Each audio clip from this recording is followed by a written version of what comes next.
and you are getting a live look at the Red Cross House in West Philadelphia. They are celebrating a very special anniversary. Our Jesse Gary is on the story to let you know what that's all about coming up. Well, some of those affected by that East Oak Lane fire could find themselves in West Philadelphia. That is where the Red Cross houses and cares for fire victims.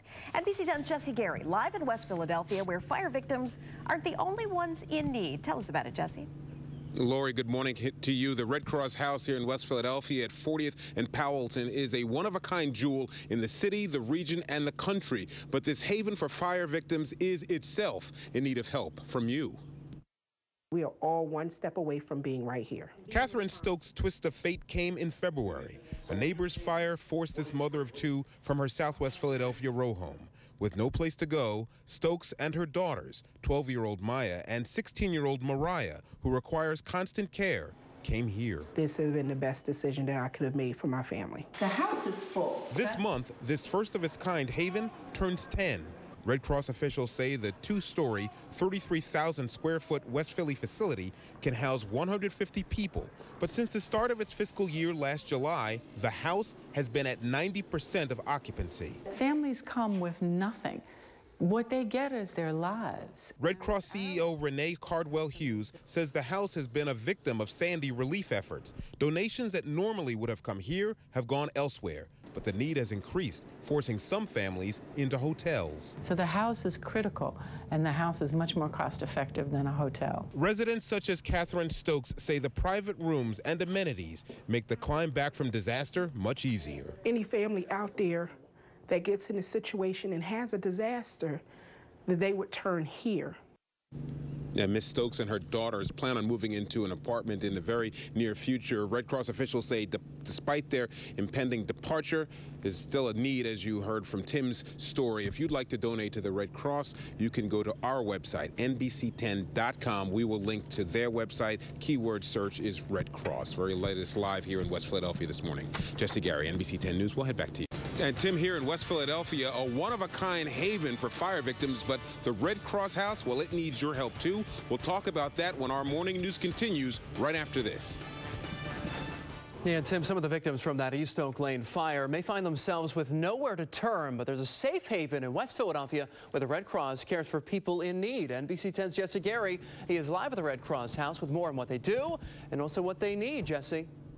Keith, good morning to you. 10 years ago, the Red Cross board noticed a trend. Fire victims would go into the shelter system following a disaster. It could take upwards of 12 months for them to get back on their feet. So they built the Red Cross house that you see behind me. They shortened that turnaround time to about 3 weeks on average.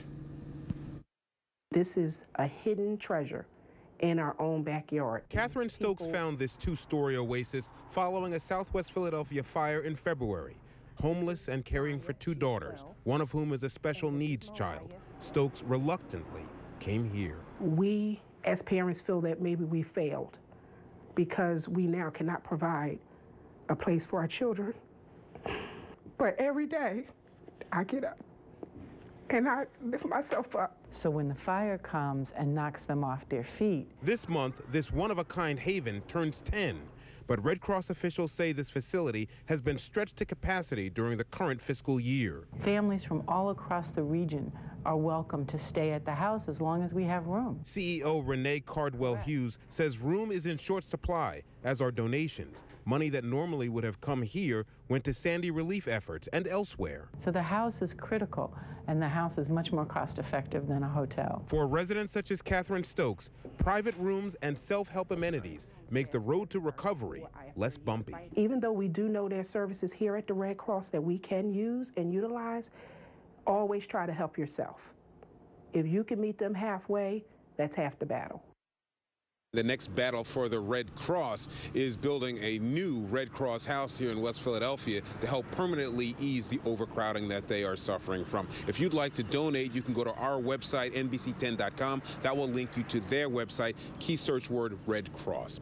That's the very latest live in West Philadelphia this morning.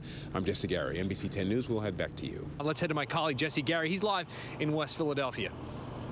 Yeah, Tim, good morning to you. The Red Cross House here in West Philadelphia turns 10 this month. Let's take a look at our video. This two-story structure is a lifesaver for people such as Catherine Stokes, the Southwest Philadelphia mother of two, lost her row home in a fire last February. She and her daughters are staying here temporarily while they look for an apartment. But a busy fire season has meant this 33,000 square foot facility has been packed to capacity since last July. Red Cross officials say donations diverted for Sandy relief have left them in alerts. They're seeking your help for expansion and continued community support. If you'd like to donate, go to our website, NBC10.com. That'll be a link to their website. Key search word, Red Cross. We're live in West Philly this morning. Jesse Gary, NBC 10. We'll head back to you in the studio.